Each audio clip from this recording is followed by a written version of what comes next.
റസൂലുള്ളാഹി സ്വല്ലല്ലാഹു അലൈഹി വസല്ലമ ഏറെ ഇഷ്ടപ്പെടുന്ന, എപ്പോഴും പ്രവാചകന്റെ കൂടെ ഉണ്ടാവാറുള്ള ദരിദ്രനായ, സാധുവായ, മെലിഞ്ഞൊട്ടിയ ഒരു സഹാബി. അദ്ദേഹത്തിനെ കണ്ടാൽ തന്നെ പാവം തോന്നും, അത്ര പാവാണ്. ഒരിക്കൽ അദ്ദേഹം പ്രവാചകന്റെ മുമ്പിലെത്തിയപ്പോൾ റസൂലുള്ളാഹി സ്വല്ലല്ലാഹു അലൈഹി വസല്ലമ അദ്ദേഹത്തോട് ചോദിക്കുന്നുണ്ട്, നിനക്കെന്ത് സഹായമാണ് ഞാൻ ചെയ്യേണ്ടത്? ചോദിച്ചോളൂ.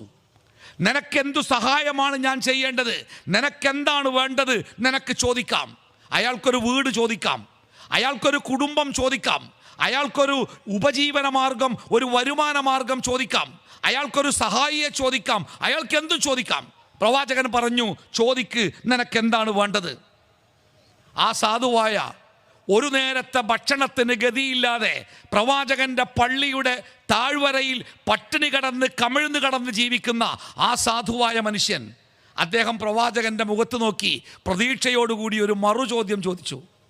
ഞാൻ എന്ത് ചോദിച്ചാലും എനിക്ക് കിട്ടുമോ? ഞാൻ എന്ത് ചോദിച്ചാലും അങ്ങനെക്ക് തരുമോ? പ്രവാചകൻ അദ്ദേഹത്തോട് പറഞ്ഞു, സൽ, നീ ചോദിക്ക്. അദ്ദേഹം ചോദിച്ചു, എനിക്കൊരു തോട്ടം വേണം, എനിക്ക് ജീവിക്കാൻ ഒരു മാർഗം വേണം, എനിക്ക് പാർക്കാൻ ഒരു വീട് വേണം, എനിക്കൊരു കുടുംബമായി ജീവിക്കാൻ ഒരു ഇണയ വേണം. ഇതൊന്നുമല്ല ചോദിച്ചത്.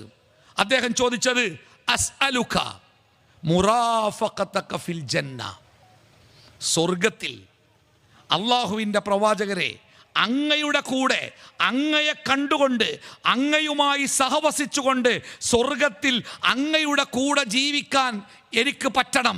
അതാണ് എൻ്റെ ജീവിതത്തിലെ ഏറ്റവും വലിയ ആഗ്രഹം. റസൂലുള്ളാഹി സ്വല്ലല്ലാഹു അലൈഹി വസല്ലമ അദ്ദേഹത്തോട് പറഞ്ഞു, നിനക്ക് വേറെ ഒന്നും ചോദിക്കല്ലേ? പ്രവാചകൻ ഈ ചോദ്യമല്ല പ്രതീക്ഷിച്ചത്. ഭൗതികമായ എന്തെങ്കിലും സഹായം ചോദിക്കുമെന്നാണ് പ്രതീക്ഷിച്ചത്. ഇയാൾ ചോദിച്ചത് പരലോകത്തിലെ ആവശ്യമാണ്.